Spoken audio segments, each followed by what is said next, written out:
Relações com a mídia e gestão de crise. Parte 1. É preciso saber orientar a mídia. Olá! Esta aula é reservada para tratar do papel do porta-voz. Esta personagem, esse agente da organização, acaba tendo em vários momentos um papel decisivo na comunicação dessa organização, da organização que representa, com os seus vários públicos. Essa personagem, esse agente, esse membro da organização, o papel dele é tão importante a ponto de, em determinados momentos, a imagem da própria organização confundir-se com a imagem desse porta-voz. Então vamos dizer de imediato que, conforme naturalmente o perfil desse profissional e a organização que ele representa, conforme seja, é possível que haja uma interação tal que esse porta-voz acabe por contagiar a organização com determinados elementos de sua personalidade, de sua presença. Vamos conhecer aqui rapidamente um programa de treinamento para esse tipo de profissional. Trata-se do Media Training, que é justamente esse programa que visa formar o porta-voz. E mais uma vez, não vou perder a oportunidade de lembrar que, claro, você comunicador poderá ser eventualmente um futuro porta-voz.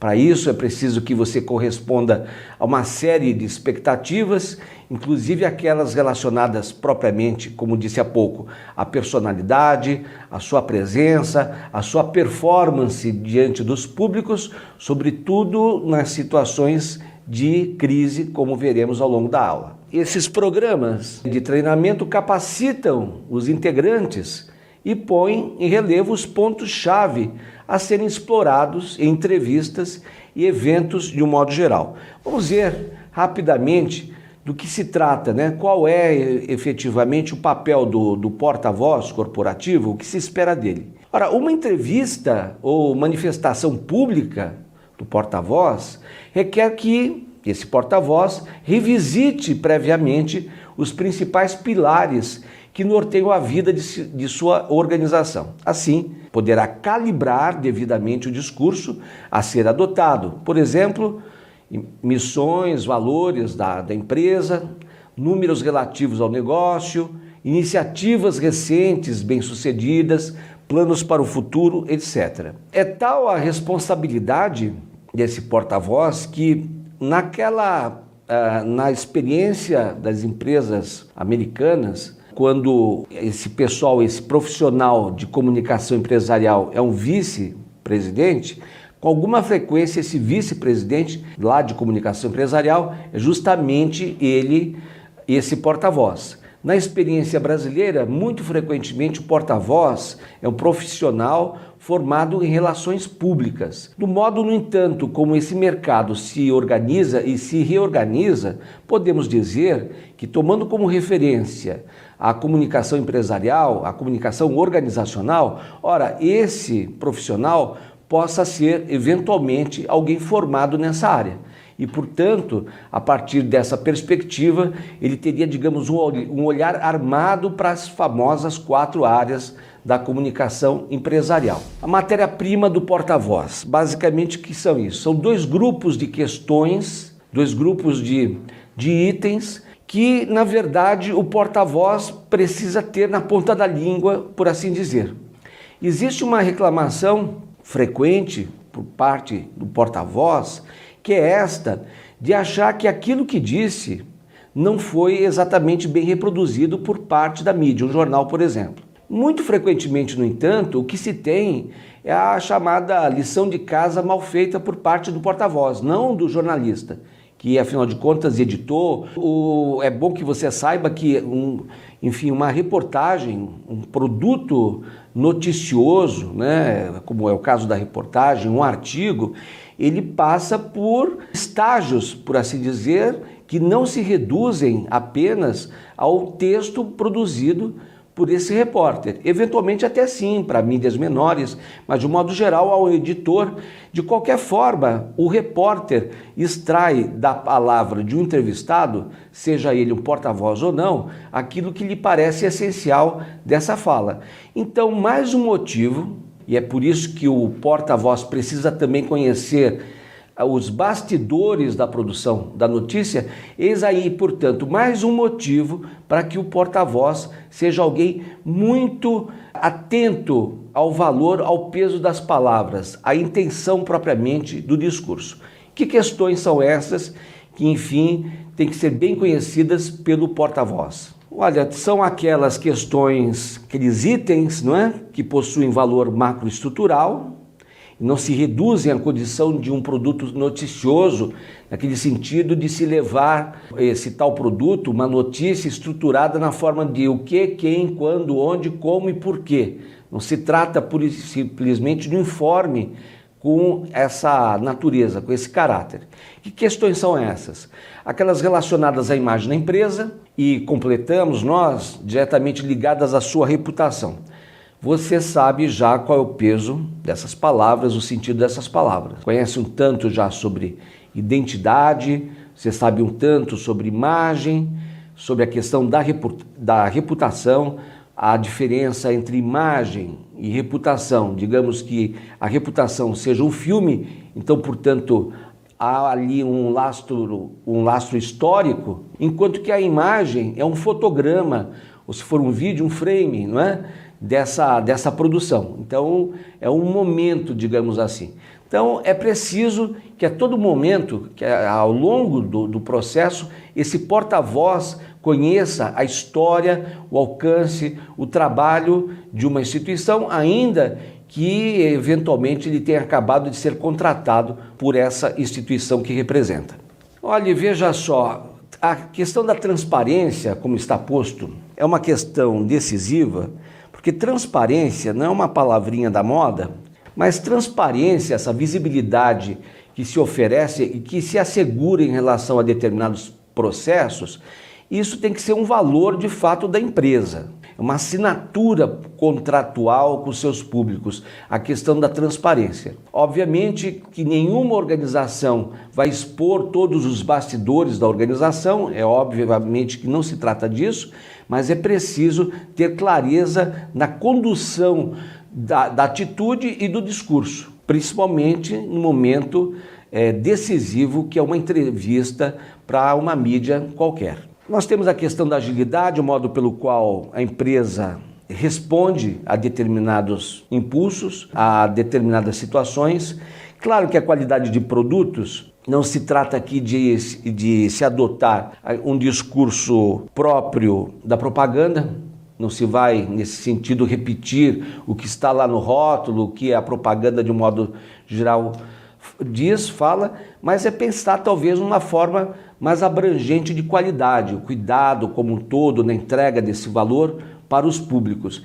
Então, portanto, esse porta-voz não é que ele seja um especialista, não é que ele domine, por exemplo, a tecnologia para a fabricação de determinado produto, não necessariamente, mas, por outro lado, ele conhece de forma suficiente, tem uma visão, pelo menos, vamos dizer, útil, ou uma visão suficientemente armada para tocar em pontos decisivos sobre a questão da qualidade de produtos e sempre responder a respeito a partir de alguma dúvida em relação a esse item que é absolutamente essencial, decisivo na concepção de entrega do valor para os públicos. A questão da tecnologia sempre repetida. Aqui trata-se de usar, às vezes, tecnologia de ponta e a empresa sabe muito bem desenvolver, explorar de forma, às vezes, até magnífica, não é?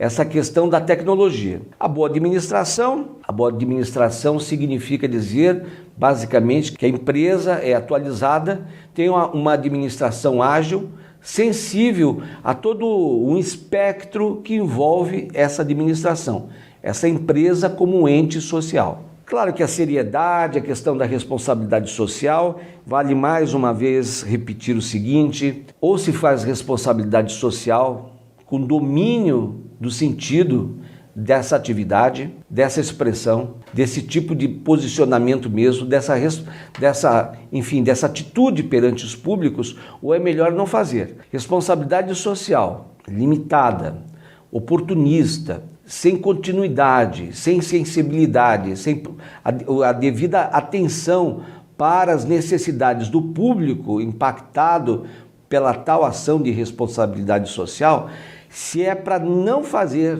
não cumprir com cada um desses estágios, é melhor, portanto, não tentar ser socialmente responsável, pelo menos na forma de uma atividade assim, digamos, rotulada ou designada. E claro que é preciso estar muito atento para aquilo que se percebe como um atributo negativo da instituição. Modo arrogante como ela se coloca. O que é arrogância para uma instituição? Saber demais, a todo momento parece que sublinhar essa sua atitude não é apenas de liderança. Quem lidera sabe da existência dos outros, mas há instituições que têm um comportamento tal que parecem que eles não são apenas líderes, eles ignoram simplesmente os concorrentes e parece que quase que abrem uma concessão em atender aos públicos, quando na verdade o movimento é exatamente o contrário. É preciso fazer sempre uma radiografia dos públicos. A todo instante, quem trata da questão de responsabilidade social, por exemplo, mas a comunicação empresarial como um todo, sempre tem que dar conta dessa questão, a radiografia que se realiza em relação aos diversos públicos de uma organização. Lucros exagerados, claro, vamos pensar aqui nos bancos, né? Preferencialmente os bancos, em tempo de crise, sempre os bancos, sempre esse assunto retorna, que embora haja uma crise, aí na praça enorme, o planeta até e os lucros, ou seja, vale a pena aqui. Grande discussão em relação a banco, que o banco não seria um segmento produtivo propriamente. Lucros exagerados no trimestre e tal, numa situação em que há uma crise e de forma inexplicável existem esses lucros exagerados. A insensibilidade social em relação a, sobretudo, as demandas da comunidade ao lado, até muitas vezes, da própria instituição, nas cercanias da instituição. Lentidão na resposta, lentidão dos processos, não é apenas lentidão, vamos dizer, do supply chain, ou seja, na forma pelo qual a logística repõe produtos, qualquer coisa desse tipo, cadeia, não é isso, é a lentidão mesmo como instituição em relação a determinados problemas, de não perceber efetivamente que ali há uma efervescência, uma situação tal dificultosa e há uma lentidão, uma resposta lenta, portanto, em relação a tal situação. A manipulação é manipulação na empresa mesmo. Pode ser manipulação de números, por exemplo. Pode ser manipulação mesmo de pessoas. O modo pelo qual a empresa age dentro de determinado setor. A questão da caixa preta aqui, não é o caixa 2, mas até pode ser o caixa 2, mas caixa preta naquele sentido de, conforme sabemos, né? Há aquele dispositivo nas aeronaves, um dispositivo que registra os procedimentos dessa aeronave durante o voo. Isso é a caixa preta. Então, a caixa preta de uma instituição, vamos dizer que seja esse dispositivo, eis aí uma metáfora, que registra uma série de ações que talvez não devessem vir ao público, né? E mantém-se em segredo, portanto, essa caixa preta. No entanto, um dia que se revela, vem a público uma série de questões aí que poderão até levar ou tirar essa instituição de cena. A atuação predadora é muito o modo pelo qual se pensa a concorrência. Então há uma cadeia de supermercados internacional, que há muito tempo está no Brasil. Quando veio para o Brasil, teria vendido, além da propaganda, além das ações de marketing, teria colocado em ação um tipo de, vamos dizer, de dispositivo de vantagem ou de estratégia altamente criticável, que é vender, não é abaixo do preço da concorrência, isso acontece o tempo todo, se pretende fazer isso, mas abaixo do preço de custo ou ao preço de custo, ora, sem lucro. Então é muito difícil concorrer com situações desse tipo. Isso aí, entre outras ações, pode-se perceber como uma ação predadora. Os maus produtos, não precisamos nem falar sobre isso, o que significa o mau produto, o mau serviço, os desdobramentos de tudo isso, tá?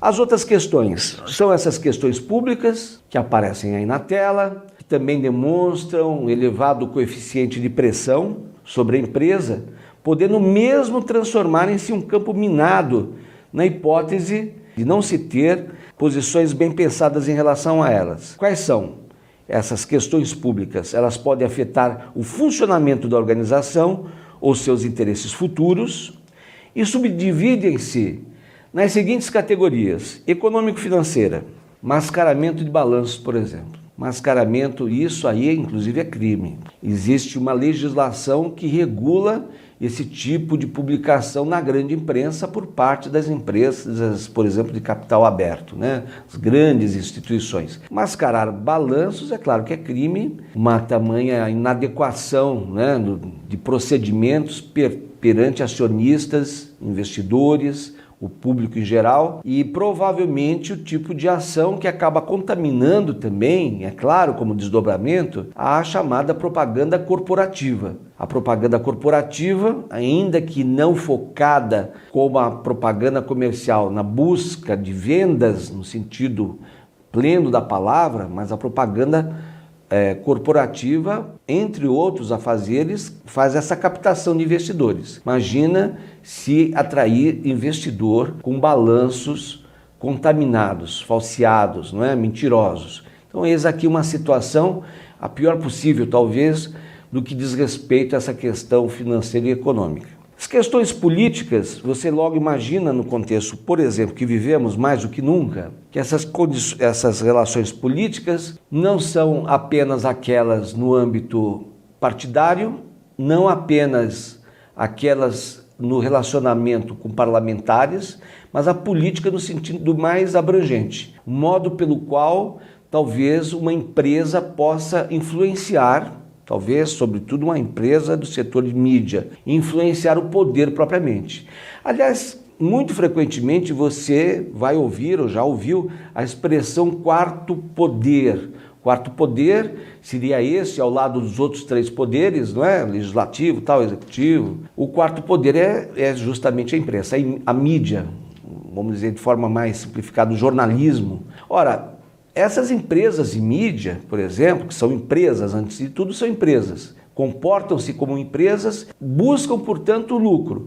Essas empresas, elas têm posicionamentos ideológicos, e elas podem influenciar, e de fato influenciam faixas inteiras do público, são formadores de opinião, afinal de contas, no sentido, às vezes, absolutamente tirânico da palavra, por assim dizer. Algumas dessas empresas possuem um caráter maniqueísta, a ponto mesmo de mudar cenários, de tirar determinadas situações do contexto, fato propriamente vamos dizer, de teor jornalístico destacado, ou fora do seu contexto. Isso também, de algum modo, é uma forma de agir politicamente, sem dúvida nenhuma. Nós temos as questões sociais, o modo como essa empresa se coloca, às vezes, no mundo mesmo, principalmente, nós estamos falando aqui das multinacionais, mas as questões sociais são muito frequentemente aquelas relacionadas à responsabilidade social, isso já sabemos, mas o modo, independentemente desse tipo de ação, desse tipo de política, independentemente disso, nós temos o papel da empresa como um ente social. Então, dizer, de vez em quando, como algumas empresas dizem, que pagam impostos em dia, ora, isso simplesmente é cumprir o que se espera mesmo de uma empresa, né? Que ela pague seus tributos, ela não fique devendo, ela também não adote uma atitude cínica, né, de se ser crítica em relação a uma série de situações e, ao mesmo tempo, dever milhões para o Estado. Ou seja, de um lado fazem uma crítica de sabor neoliberal, Estado mínimo, e do outro lado, obviamente, se deve muito para o Estado em termos de tributo. Assim é fácil, né? Apostar num Estado forte, regulador, mas, por outro lado, também optar-se por um discurso de caráter liberal e, portanto, de Estado mínimo, se, na verdade, quando eu precisar, eu acabo devendo para o Estado. De um modo geral, essas questões tocam essa pessoa, esse agente que é o porta-voz, ele tem que estar muito bem preparado, até porque existem jornalistas com uma atitude, digamos, capciosa, que vão cometer mesmo algumas provocações numa entrevista. Olha, aqui está, de forma muito esquemática, o organograma da redação de rádio e TV. Porta-voz tem que saber quem é quem. Tem que saber, na verdade, se de algum modo ele vai se aproximar da mídia, ele tem que conhecer esse organograma, saber que, afinal de contas, um grande interlocutor seu seria justamente a figura do diretor de jornalismo. Nós estamos falando de rádio e TV. Serve também, em grande medida, para o jornal impresso, serve. No entanto, no jornal impresso não existem algumas figuras que vamos conhecer aqui. Olha, reporta-se diretamente a esse diretor de jornalismo, esse editor-chefe, o editor-chefe que, por sua vez, ele recebe do repórter, mas mediado pelo trabalho do editor de texto, vai receber o produto noticioso. Às vezes, aquilo que você vê na televisão, por exemplo, que são 1 minuto de fala de um determinado repórter, aquilo é produto de uma tarde inteira de espera, de anotações, de pesquisa, de conversas ocorridas entre esse repórter e umas tantas personagens, enfim, alguns agentes, pessoas importantes lá naquele contexto. É preciso que o porta-voz tenha plena ciência dessa manufatura, vamos dizer, dessa linha de montagem desse produto noticioso, ou seja, não se coloque perante ali esse produto de forma ingênua, como se aquilo tudo fosse apenas uma ação espontaneísta do repórter. A notícia, portanto, ele passou aqui a processos. Você vê que do repórter para o editor-chefe, mas o editor-chefe, que afinal de contas foi ele, editor-chefe, que contribuiu para a realização de uma pauta, ou seja, a relação daqueles assuntos que interessam, participou desse processo. O produtor, esse produtor aqui, não é aquele produtor, por exemplo, de cinema, que afinal, principalmente o produtor executivo, que representa o produtor, né, no caso do cinema, ou seja, o produtor é aquele que de fato tem o dinheiro, né, que financia. Esse produtor aqui, na verdade, é alguém que está atento àquilo que possa ser notícia. Existe um princípio geral que orienta o produto noticioso, que é o quão extraordinário ele é. Nós assistimos jornal, lemos jornal, não em busca daquilo que é rotineiro, mas do extraordinário, aquilo que de fato ganha relevo. Você deve, ao longo, as informações que a esse momento você já possui, penso eu, já habilitam você a ter uma visão mais crítica em relação a todos esses procedimentos que dizem respeito à comunicação. Então esse produtor, ele ajudou também a constituir essa pauta. Para isso, ele recebeu, o produtor, por sua vez, ajuda, entre outros, do rádio escuta. Quem é o rádio escuta? Que, aliás, é uma função que está desaparecendo e vou dizer por quê. O rádio escuta é esse profissional lá há muitos anos trabalhando em rádio, mas em televisão também, que, afinal de contas, tem acesso à frequência, à radiofrequência do Corpo de Bombeiros e da polícia. Então ele não interfere, obviamente, na comunicação desses membros da polícia, enfim, e do Corpo de Bombeiros, jamais, é claro, mas ele fica ouvindo em busca de notícia. Então é por isso que, no caso do jornalismo policial, no momento que a polícia chega à cena do crime, lá está o jornalista. Os filmes policiais, com alguma frequência, exploram, né, essa interpretação dos fatos e essa intervenção do jornalista policial, do detetive, assim. Olha, o rádio escuta, portanto, ele faz esse tipo de monitoria.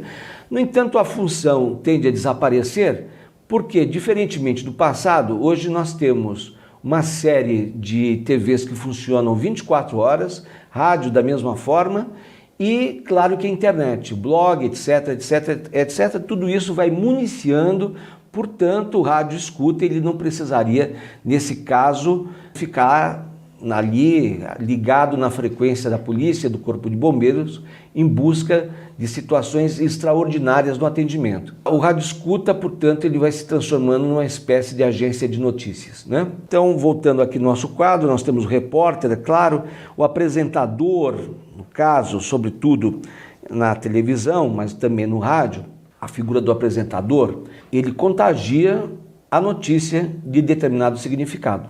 Seu gestual, dicção como um todo, o timbre de voz como um todo, mas a entonação, a modulação da voz, o gestual mesmo, a sobrancelha, a testa, enfim, tudo isso empresta à notícia um determinado significado. O bom apresentador domina com perfeição todos esses predicados, com muita perfeição, como sabemos. O editor de texto, ora, o nome já diz, é ele que faz determinados cortes, determinados resumos, vamos dizer assim. Paráfrases não dá para colocar, obviamente, uma coisa é a anotação, uma coisa é uma gravação da fala do entrevistado, longa, com paradas próprias da fala e tudo, outra coisa é o texto. Então é preciso enxugar o texto, redimensioná-lo, no entanto sendo, digamos, leal. Há uma atitude de atenção e de respeito àquilo que foi de fato dito por um entrevistado. Finalmente, o cinegrafista e técnico, isso aqui, claro que no caso da TV, o cinegrafista